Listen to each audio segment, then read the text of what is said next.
Le débat du jour. Romain Ouzouis. Bonsoir à tous. L'été est là dans de nombreux pays du globe et avec lui se profilent les vacances scolaires. Au moins 2 mois loin de l'école pour la plupart des jeunes Européens. Mais parmi eux, combien seront contraints de rester chez eux, souvent livrés à l'ennui ou à la télévision ? On estime qu'en France, 40% de la population ne part pas en vacances, la plupart pour des raisons financières. Alors face à ce constat, 2 propositions de loi sont à l'étude en faveur d'un droit aux vacances. C'est la question de notre débat ce soir. Est-ce qu'il faut instaurer un droit aux vacances ?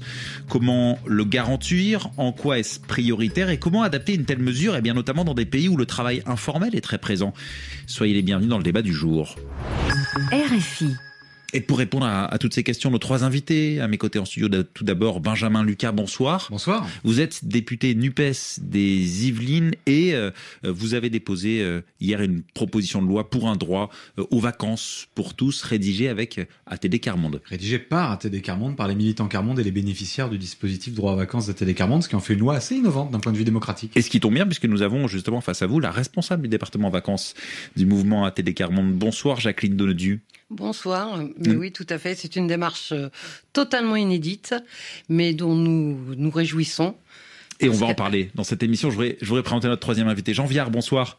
Bonsoir. Vous êtes en ligne, un sociologue, directeur de recherche associé au CEVIPOF, le centre de recherche politique de Sciences Po. Merci à vous 3 d'avoir accepté l'invitation du débat du jour sur RFI. Alors avant d'évoquer ces propositions de loi, j'aimerais qu'on s'entende sur le constat de base.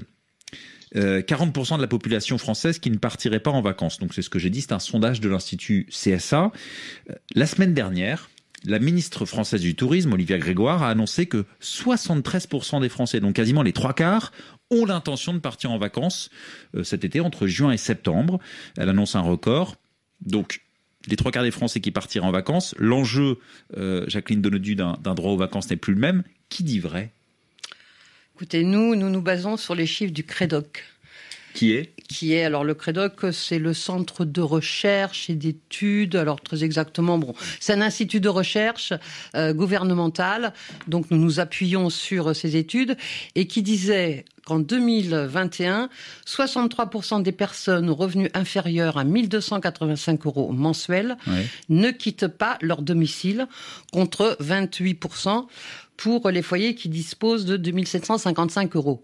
Mais au-delà de ces pourcentages qui donnent déjà une vision des non-départs en vacances, pour ce qui nous concerne, nous considérons qu'un certain nombre de familles, et notamment des familles les plus pauvres, de jeunes, de personnes isolées, ne partent jamais en vacances et ne sont jamais partis en vacances.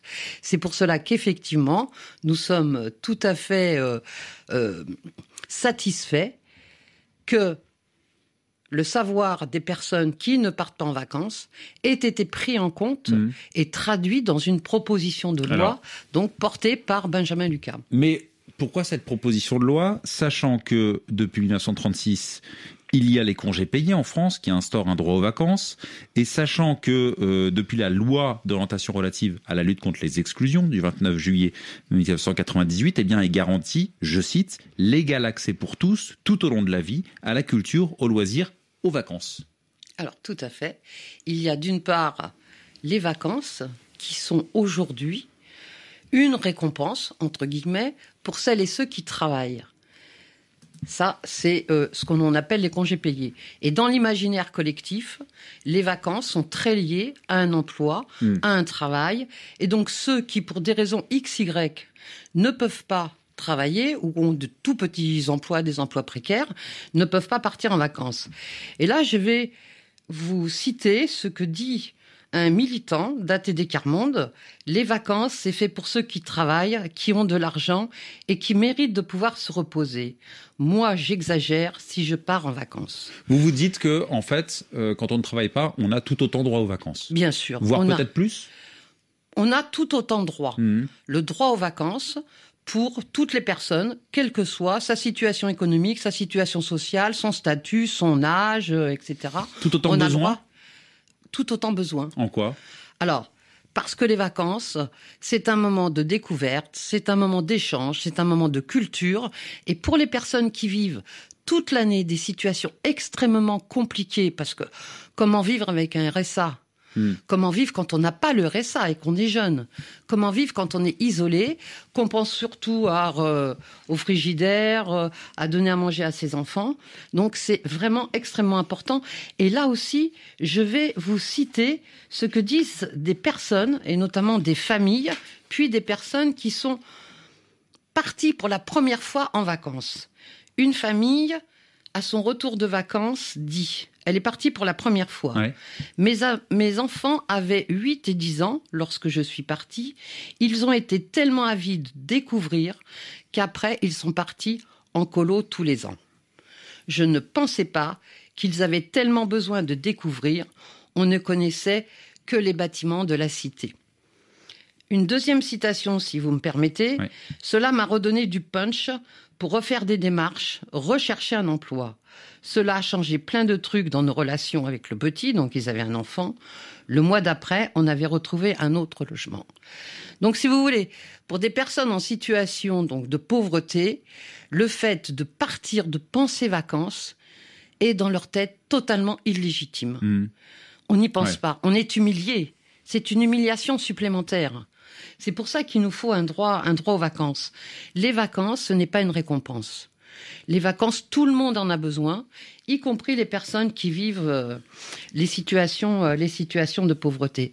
Et c'est pour ça qu'il faut aller plus loin que la loi de 1998, qui reconnaissait l'égal accès aux vacances, à la culture, comme une ambition nationale. Mais c'était une ambition nationale. C'était déjà quelque chose d'extraordinaire dans cette loi qui portait un projet de société, qui reconnaissait le droit de tous, un certain nombre de droits fondamentaux. Nous disons aujourd'hui, et c'est traduit d'ailleurs dans l'article 1 de la proposition de loi, c'est l'égal accès aux vacances doit être reconnu comme un droit. Et donc cette ambition doit être réalisée. L'ambition et l'ambition doit être réalisée. Et ça veut dire derrière que si c'est un droit, se développent des politiques nationales, des dispositifs, des financements, de l'action publique. Enfin, on mobilise tous les acteurs pour que ce droit aux vacances devienne enfin une réalité, devienne effectif. Et on va écouter avec Benjamin Lucas ce que vous proposez par rapport à cela. Avant cela, j'ai envie d'entendre l'œil du sociologue Jean Viard. Où est-ce que vous situez les vacances en termes de besoins ? Non, mais les vacances sont devenues un grand moment rituel de notre société, et ceux qui n'y ont pas accès se sentent profondément privés. Là, ce que vient de dire la dame d'Athété-Carmonde est profondément juste. Et si vous voulez, vous voyez, chaque civilisation a ses rituels, ses moments collectifs, ses moments de rencontre, c'est le grand moment des amours, etc. Donc je pense que ça c'est incontestable. Et si vous voulez, le départ en vacances a progressé de 20% à peu près après-guerre à 60%, et depuis une vingtaine d'années, effectivement, il est bloqué. Il est bloqué un peu parce qu'on pense que tout le monde part, ce qui est absolument faux, c'est tout à fait juste. Après, dans ceux qui ne partent pas, les raisons sont économiques, mais pas que. Par exemple, les femmes seules avec enfants partent très peu. Il y a 1 700 000 femmes seules dans ce pays, dont 700 000 au RSA, et c'est pour des raisons économiques, mais aussi pour des raisons culturelles. C'est quoi une femme seule en voyage? Il y a aussi, moi je pense que le grand problème que nous avons, si vous voulez, c'est qu'on a fait, depuis la guerre, une politique d'éducation populaire dans des tas de milieux, par les mouvements, par les mairies communistes, par les mouvements catholiques, par le tourisme social, par les colonies de vacances, etc. Il y a eu tous ces... Donc il y a des générations qui ont appris à partir en vacances, qui généralement continuent. On a une population qui n'a jamais appris à partir en vacances, ce sont les immigrés, notamment les immigrés du Maghreb, si vous voulez. Et là, il n'y a pas eu de politique, il n'y a plus de colonies de vacances, enfin, presque plus. C'est la question que je voulais vous poser, qu'est-ce qu'elles sont devenues ces colonies de vacances des années 80 ? Il y en a 1 million, et dans les colonies de vacances, il y en a qui sont montées en gamme. C'est-à-dire, en gros, si vous avez cheval et piano, forcément, c'est socialement très typé, je veux dire. Vous voyez le genre. Il n'y a plus la mission sociale des colonies de vacances. Bien sûr. Et de l'autre côté, c'est vrai qu'il y a plein de lieux de colonies de vacances de l'après-guerre qui sont en ruine. Je peux vous trouver plein de châteaux en ruine qui étaient des centres de colonies de vacances. Y compris parce que les mairies ont fait un énorme boulot pour que pendant les vacances, il y ait des activités pour les enfants. Il faut voir aussi, ils ont déplacé leur budget, ils font un boulot fantastique. Mais vous partez pas, mais dans la plupart des communes populaires, il y a plein de choses à faire quand on est là, bien sûr. Donc, si vous voulez, c'est vrai qu'on a un vrai problème, je suis d'accord avec ça, mais c'est pour ça que je fais attention. Moi, il me semble que le rôle de l'État, c'est d'aider la jeunesse à apprendre à voyager. Parce que, comme l'a très bien dit la dame, Athété-Carmonde, une fois qu'on est parti, on repart toujours. Et on le voit très bien, quand vous avez quelqu'un qui a l'habitude de partir, il est chômeur, il perd son boulot, il part quand même. Pourquoi? Parce que l'essentiel des vacances, c'est de l'intrafamilial. Plus de 70% des gens partent dans la famille. Et quand vous avez, je dirais, un copain au chômage, vous allez l'inviter chez vous. Que ça soit dans votre maison de votre sœur, de votre frère, faut pas oublier qu'il y a 4 millions de familles qui ont des résidences secondaires. Ça fait à peu près 30 millions de Français qui utilisent une résidence secondaire. Donc, si vous voulez, il y en a beaucoup qui louent un camping d'année en année. Donc, il n'y a pas que les résidences secondaires, il y a plein de gens qui vont tout le temps dans le même camping. C'est pour dire que, si vous voulez, il y a des formes de solidarité. Après, moi, je suis absolument d'accord sur une chose, c'est qu'au fond, on a abandonné l'idée d'initier aux vacances. Les pays scandinaves, le taux de départ est autour de 80%. Moi, je crois qu'il faudrait se dire, on pourrait se fixer l'objectif de 80%. Pourquoi ? Parce qu'il y a tout le temps des gens qui partiront pas. D'abord, il y a des gens phobiques au voyage. Il y a des années, vous avez acheté une maison, vous êtes cassé la jambe, j'en sais rien. Disons qu'il y a 20%, on aurait 80%, on serait en taux de plein départ. Et au niveau mondial, et je pense c'est important pour RFI de le dire, on est passé de 60 millions de touristes internationaux en 68 à 1,5 milliard, on va dire à peu près en 2019. Moi, je pense qu'il faut se fixer l'objectif de 3 milliards. C'est-à-dire, il faut se dire qu'il serait, si on arrivait à 3 milliards, ça veut dire que dans l'ensemble des sociétés, une partie du monde est en vacances, voyage et donc connaît les autres sociétés. Le but, c'est aussi l'interconnaissance. C'est pour celui qui part, bien sûr, mais c'est aussi que le type de la ville connaisse la campagne, que le français connaisse la Belgique, etc. Il y a un enjeu culturel absolument gigantesque. Donc voilà, il y a tout ça. Moi, je crois qu'il faut se refixer des objectifs, effectivement, et je suis d'accord. Après, qu'est-ce que c'est que le droit ? C'est très compliqué, le droit, parce que, en même temps, moi, je crois beaucoup à l'éducation, je crois beaucoup qu'il faut apprendre aux jeunes. Il y a des fondations, comme Fondation Vacances Ouvertes, qui fait un boulot fantastique, c'est mon maire qui l'avait créé, pour effectivement faire partir des jeunes des quartiers populaires, mais pas les encadrer. On n'est plus dans une société individualiste. On n'est plus dans des grandes sociétés collectives du tourisme social. Moi, j'ai travaillé avec mon maire, tout ça, à l'époque du tourisme social, etc. Aujourd'hui, par exemple, les gens d'EDF ne veulent plus partir en vacances avec les gens d'EDF. Ils veulent partir avec leurs copains, ils veulent partir avec leurs enfants, leurs copains d'école, etc. Donc, si vous voulez, on est dans une société de voyage individuel, et ça, c'est évidemment un élément tout à fait important. La question, c'est comment on y fait accéder ceux qui n'ont pas. Et je vais vous dire une chose. Quand vous voyez des gens, par exemple, que vous faites partir socialement, vous voyez des gens qui arrivent, ils n'ont pas de sac. Ils ont leurs affaires dans un sac de supermarché. Là, vous savez que vous êtes devant l'extraordinaire pauvreté. Ils n'ont même pas... Le premier objet des vacances, c'est le sac de voyage. Vous avez des gens en France qui n'ont pas de sac de voyage. Et là, sur ce point de vue, je suis d'accord avec Mme Dathé-Descarmonde. Jean Viard, j'aimerais qu'on rentre dans le vif du sujet. En tout cas, je retiens cette idée d'éducation aux vacances et que finalement... pour partir en vacances, il faut savoir partir en vacances. Donc, il faut partir en vacances une première fois. Oui, si je peux me permettre. Rapidement, Benjamin Lucas, parce que j'aimerais vous interroger sur les propositions de loi.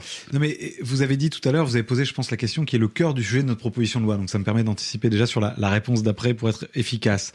Vous avez dit, mais après tout, pourquoi vous faites cette proposition de loi ? Il y a déjà les congés payés. C'est vrai, ça fait 83 ans, Léo Lagrange. Mais Léo Lagrange savait que sans une grande ambition émancipatrice, les congés payés ne sont pas synonymes de droit aux vacances. C'est pourquoi il a également contribué au développement des auberges de jeunesse, au soutien au mouvement d'éducation populaire, qu'il a fait les billets annuels de congés payés pour prendre le train. Et donc, nos propositions, elles vont dans le sens de faire de ce qui est aujourd'hui un droit proclamé, un idéal affirmé dans la loi, une réalité pour toutes et pour tous. Parce que quand vous avez une telle inégalité d'accès au beau, à l'émerveillement. Vous demandiez tout à l'heure, est-ce que finalement, quand on ne travaille pas, enfin quand on est au chômage, on a aussi besoin de partir. On a même peut-être parfois plus besoin de partir, de s'émerveiller, de reprendre confiance en soi. Les vacances, la découverte, l'émerveillement, ils sont ces moments-là aussi qu'on ressent le jour de la rentrée scolaire. Quand vous avez une classe coupée en deux entre ceux qui ont pu partir en vacances et ceux qui n'ont pas pu, eh bien on voit ceux qui ont plus facilement un imaginaire qui va se développer et une confiance en eux. Je crois que le droit aux vacances, il est un droit aussi social et puis d'un point de vue de santé publique, parce que la sédentarité, l'isolement, l'enfermement, particulièrement dans ces périodes de canicule.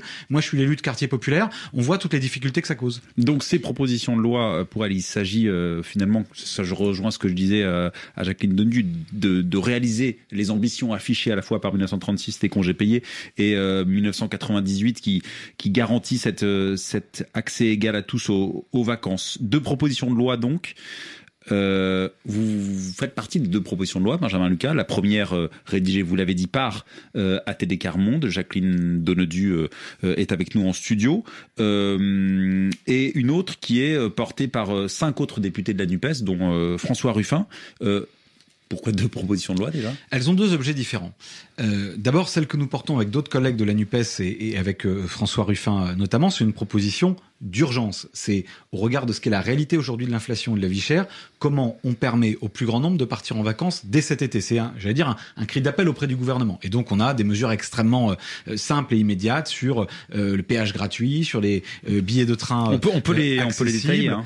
Notamment sur le fait d'encourager rapidement à ce qu'il puisse y avoir plus de personnes qui préparent le BAFA, etc., etc. Donc et le BAFA, c'est le brevet d'animateur en France pour les colonies. Tout ce qui est de l'encadrement, etc. Et puis la proposition que nous faisons avec ATD Carmonde, qui est une proposition que j'allais dire, moi je l'ai écrite, je l'ai rédigée juridiquement, mais ce sont les bénéficiaires. Je tiens à le dire parce que c'est un exercice démocratique. Moi, c'est honnêtement la plus belle journée que j'ai passée depuis que je suis député, parce qu'on a vu la démocratie en action. Vous avez des bénéficiaires du dispositif, donc des personnes dans une situation de grande précarité, qui sont venues à l'Assemblée nationale et qui ont fait la loi, et qui sont partis du constat de ce qui les empêchait aujourd'hui de partir en vacances. Et nous avons à travers cette loi peut-être plus agi sur les structures du départ en vacances, sur la question du guichet unique pour les aides, parce qu'aujourd'hui il y a une difficulté à savoir ce à quoi on a le droit, ce à quoi on n'a pas le droit, une harmonisation des dispositifs des caisses d'allocation familiale, parce que vous savez que selon le département dans lequel vous êtes, vous n'avez pas les mêmes aides, les mêmes accompagnements, etc. Et donc c'est très illisible, et y compris pour les associations qui accompagnent le départ en vacances. On a aussi travaillé sur le fait de faciliter le départ avec leur famille des enfants placés à l'aide sociale à l'enfance. Bref, on a essayé de répondre à d'autres problématiques. Donc ces deux propositions, d'après moi, qui sont complémentaires. Mais pourquoi pas une seule? Est-ce qu'il n'y a pas un risque de confusion? Pourquoi? Non, mais c'est pas le même travail. Mais vous prenez tous les thèmes. Justement, parce que je crois que le droit aux vacances, c'est pas un petit gadget comme ça à côté. C'est un sujet qui implique de mobiliser du législatif, qui impliquera de mobiliser les pouvoirs publics. Par exemple, moi j'ai proposé, c'est une autre proposition, vous voyez, j'en ajoute une troisième. J'ai proposé que l'argent qu'on veut mettre dans le service national universel, espèce de mesure ringarde et paternaliste du gouvernement Macron, à base de levée de drapeaux et de casquettes ridicules pour les enfants dans les lycées. J'ai proposé que les millions d'euros qu'on propose d'investir, que le gouvernement veut investir dans le service national universel, on les mette dans un fonds de soutien au mouvement d'éducation populaire. C'est pas directement le droit aux vacances, mais ça y contribue, parce que dans le départ aux vacances, et vous l'avez dit, c'est un apprentissage. Les inégalités de départ en vacances, elles viennent de questions économiques et sociales, d'inégalités économiques et sociales, elles viennent aussi d'un apprentissage du droit aux vacances. Et donc on a besoin des mouvements d'éducation populaire, du monde associatif qui fait un travail remarquable et qui a besoin d'être soutenu. J'ai par exemple fait cette proposition il y a quelques mois, qu'on investisse dans un grand plan de soutien à l'éducation populaire et au monde associatif. Benjamin Lucas, la question économique, pour revenir sur les principales mesures de l'une de vos propositions de loi, celle qui est portée avec François Ruffin, vous affirmez que le premier lot de dépenses pour partir en vacances, c'est le coût du transport entre le domicile et le potentiel lieu de vacances. Et pour cela, vous proposez donc un aller-retour sans péage pendant l'été. Oui. Un aller-retour en TGV au tarif bloqué de 29 €, ouais. Et puis 29 € également pour des billets illimités sur le réseau TER, Transport Express Régional. Comment vous allez financer tout cela ? Écoutez, la question a été posée également à Léo Lagrange. C'est quand il y a une scène fameuse, quand Léo Lagrange a reçu les dirigeants des chemins de fer en 1936, on l'a accusé de mettre à mal le chemin de fer français parce qu'il proposait les billets annuels de congés populaires. Les billets populaires de congés annuels, pardon. Je m'en mêle, mais vous avez compris l'idée. Bon, et le chemin de fer français a survécu, c'est le moins qu'on puisse dire. La réalité, c'est que les mesures que nous proposons, elles sont infinitésimales par rapport, je pense, au coût social, au coût sanitaire, au coût éducatif de ce que nous coûte chaque année le fait que des gens ne puissent pas partir en vacances. Je le redis, le non-départ en vacances, ce sont des pathologies, c'est des tensions intrafamiliales, c'est de l'échec scolaire, etc., etc. Ça coûte cher à la société. Encore une fois, j'aimerais entendre Jacqueline Donadu là-dessus. Je termine là-dessus. Encore une fois, si on prend et si on fait des comparaisons, moi je préférais par exemple qu'on rétablisse l'impôt de solidarité sur la fortune à l'égard des plus riches qui eux peuvent partir en vacances et que ça permette de financer le départ en vacances de toutes et de tous, et notamment de celles et ceux qui ont besoin de ce petit moment de respiration dans l'année. Parlons économie, puisque notre question c'est est-ce qu'il faut instaurer un droit aux vacances et comment financer ce droit aux vacances. Jacqueline Donadu, responsable du département vacances au mouvement ATD Carmonde. À ATD Carmonde, vous évoquez, ça fait écho à ce que dit Benjamin Lucas, le coût sanitaire du non-départ. Tout à fait. Mais on peut le chiffrer ? Je n'ai pas les chiffres là, mais... Ou l'évaluer ? À mon avis, on pourrait l'évaluer, mais ça pourrait faire partie effectivement des demandes à faire au gouvernement qui, à mon avis, tous les moyens de chiffrer le coût sanitaire. Je voudrais revenir... En tout cas, c'est pas moins selon vous que toutes les mesures que vous préconisez ou qui sont préconisées par ces propositions de loi. À mon avis, c'est beaucoup moins. Je pense qu'il faut regarder tout dans sa globalité. Le bonheur, c'est un investissement, c'est pas une charge pour les finances publiques. Tout à fait, c'est ce que j'allais dire. Il faut le regarder en termes d'investissement, mais d'investissement social. Mais je voudrais revenir sur quand même la démarche qui a prévalu, et c'est ça le plus important, qui a prévalu donc à cette proposition de loi porté par Benjamin Lucas, et je crois que nous en sommes aujourd'hui 67, 68 autres députés. Dire bon, elle est quand même elle est portée. On va continuer d'élargir. Ce qui est important, c'est que ce sont des personnes en situation de pauvreté qui ont porté cette démarche. Et ils ne l'ont pas portée seuls. Ils ont eu le courage de se rencontrer avec des travailleurs sociaux, avec des juges pour enfants, avec des équipes qui aujourd'hui animent des lieux de villégiature, pour réfléchir ensemble sur quel levier faut-il agir pour que le droit aux vacances devienne une réalité. Il y a certes le levier économique, mais il n'y a pas le seul. Il y a tout ce qui concerne l'accompagnement. Il y a effectivement ces jeunes qui ne partent jamais. Comment faire en sorte qu'ils découvrent, qu'ils pensent pouvoir partir en vacances? Ils sont connectés au monde, mais via les réseaux sociaux, via leur smartphone. Mais ils ne connaissent pas la France. Ils ne savent pas partir. Ils ne savent pas partir. Et ce qui est extrêmement important, c'est qu'on est donc parti de l'expérience, du savoir des personnes en grande difficulté, des personnes pauvres, pour voir sur quel levier on va agir. Et ça, c'est extrêmement important, parce que c'est reconnaître leur citoyenneté, c'est reconnaître leur savoir-faire, et ce qu'ils ont porté à Benjamin Lucas et toute son équipe, le 9 juin à l'Assemblée nationale, c'est à la fois eux ce qu'ils ressentaient, leur expérience, mais également le fruit de ce qu'on appelle nous un croisement des savoirs et des pratiques, le fruit de ce travail engagé pendant 2 ans avec des travailleurs sociaux qui nous ont avoué: mais les vacances, c'est pas dans notre logiciel. On a n'y bien pense compris. même pas. Mais il y a une question clé, Jacqueline Delodu. Qu'est-ce que vous répondez à tous ceux qui vous disent avant de penser droit aux vacances, il faut penser droit au logement digne pour tous, droit à pouvoir remplir son frigo sans avoir de problème de la fin du mois? Mais les droits ne sont pas séparés. Une personne est entière. Et les droits, ils sont indivisibles. Il faut donc effectivement que l'ensemble de ces droits soient mis en œuvre, qu'il y ait des politiques et de l'action publique qui permettent l'exercice de ce droit, l'effectivité de l'ensemble de ces droits, et le droit aux vacances en fait partie. C'est pas le cas aujourd'hui. Benjamin Lucas. Ceux qui posent cette question sont quand même souvent des gens qui peuvent partir en vacances, pour tout vous dire. Parce que celles et ceux qui sont confrontés à la grande précarité, qui souffrent du non-départ en vacances, ils posent pas les droits en termes de hiérarchie. Et moi, je crois que le droit au bonheur, le droit à l'émerveillement doit pas rester un privilège. Donc là aussi, c'est une question en réalité, qui revient assez peu quand on est confronté aux personnes qui ne partent pas en vacances, qui disent pas régler mon problème de vacances, d'accord, mais avant, etc., etc. C'est pas comme ça que ça s'organise et que ça se passe dans la société et dans la vie. Et par ailleurs, je crois que nous luttons conjointement pour l'égale dignité des êtres, et que le privilège des vacances est aujourd'hui quelque chose dont je vous ai dit, qui joue sur des facteurs sociaux, des facteurs sanitaires, etc., extrêmement lourds, et notamment sur la réussite éducative. On est au moment des vacances scolaires, il y a tous les enseignants, toutes les équipes éducatives vous diront qu'elles constatent le jour de la rentrée scolaire une vraie différence de confiance en eux, de capacité à développer des imaginaires entre ceux qui ont pu partir et ceux qui n'ont pas pu partir en vacances. On a bien compris les bienfaits des vacances et on ne les rejette pas. Jean Viard, sociologue, droit au bonheur, droit à l'émerveillement, nous dit Benjamin Lucas. Comment on peut concilier ces valeurs-là quand on est dans une société où on nous parle d'abord emploi, économie, productivité? Ce que dit Benjamin Lucas, si vous voulez, il a raison sur ce point. C'est-à-dire qu'effectivement, les vacances, c'est le grand moment de rencontre, de fête, de rencontre de la nature, de l'amour, de l'initiation sexuelle aussi, etc. Donc, je veux dire, c'est devenu dans nos sociétés ça. Il y a des sociétés, c'est les fêtes religieuses qui ont cette fonction, etc. Nous, dans nos sociétés, les vacances sont solidaires. Vous demandez à des gens quel est votre meilleur souvenir l'année dernière, à tous les coups, ils vous donnent un souvenir de vacances. Donc, vous voyez, c'est clair que ça a pris une fonction sociale absolument essentielle. Après, la deuxième chose, si vous voulez, c'est effectivement comment on continue la démocratisation. Bon, elle a avancé, elle s'est plutôt calée. Là, en ce moment, on a on verra les chiffres, parce que les chiffres du ministre pensent que ça doit être un sondage, mais on a un surdépart, on l'a déjà eu l'année dernière, parce qu'après la pandémie, les gens ont un surbesoin de sortir. Mais le surbesoin de sortir, il est aussi fort, c'est ceux qui ne partent pas. Donc je dirais que la frustration est certainement aussi beaucoup plus forte. Tout ça me semble tout à fait d'accord. Après, il y a quelques années, vous voyez, il y avait une proposition que j'aimais bien, c'était de dire qu'à 16 ans, tout jeune doit parcourir la France et qu'il fallait intégrer 15 jours de voyage en France dans les programmes scolaires, qu'ils aient les billets de train gratuits, etc. Parce que je pense qu'à un moment, être français, c'est connaître la France. Avoir vu la mer, ça avoir vu Paris, ça avoir vu les Alpes.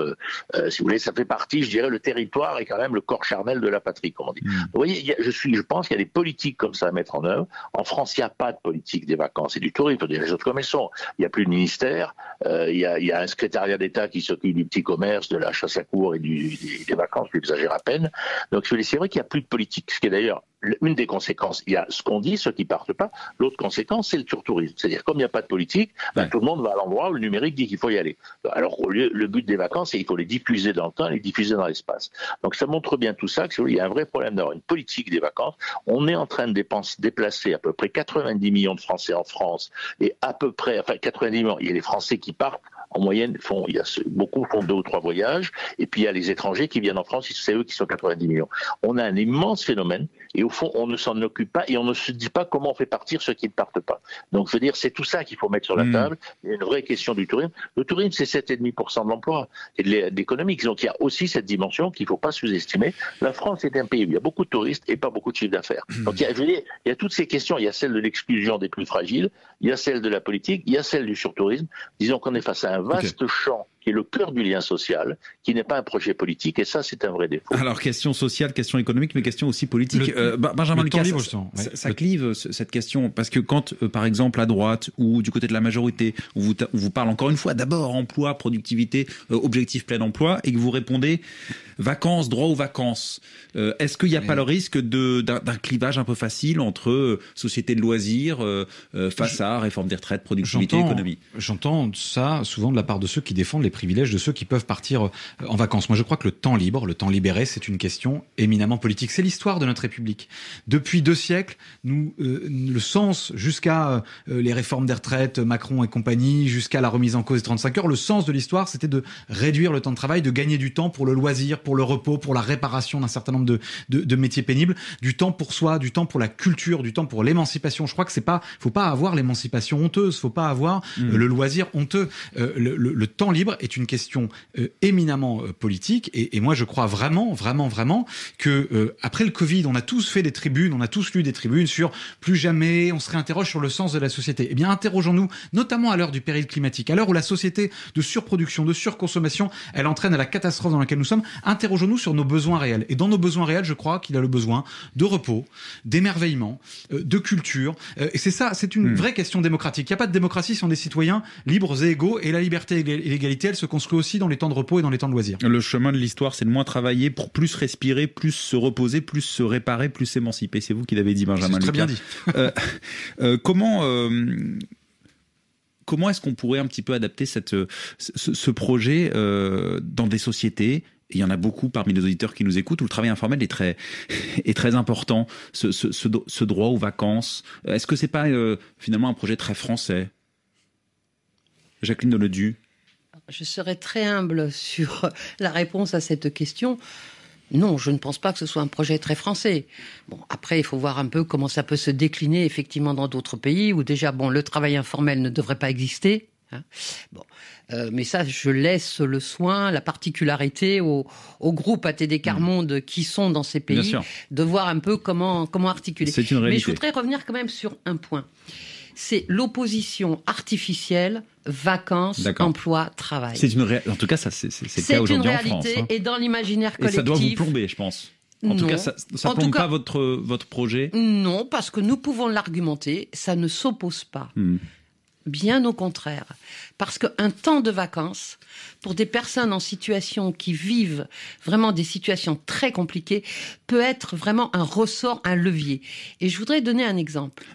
Dans les territoires zéro chômeur, où vous avez aujourd'hui des personnes qui étaient très éloignées de l'emploi, qui ont retrouvé un emploi, un CDI, payé au SMIC, etc., et qui nous disent « je vais enfin pouvoir offrir des vacances à mes enfants ». On a compris les bienfaits et la déculpabilisation nécessaire des vacances. Il nous reste 10 secondes. Votre proposition de loi, elle en est où et elle va où?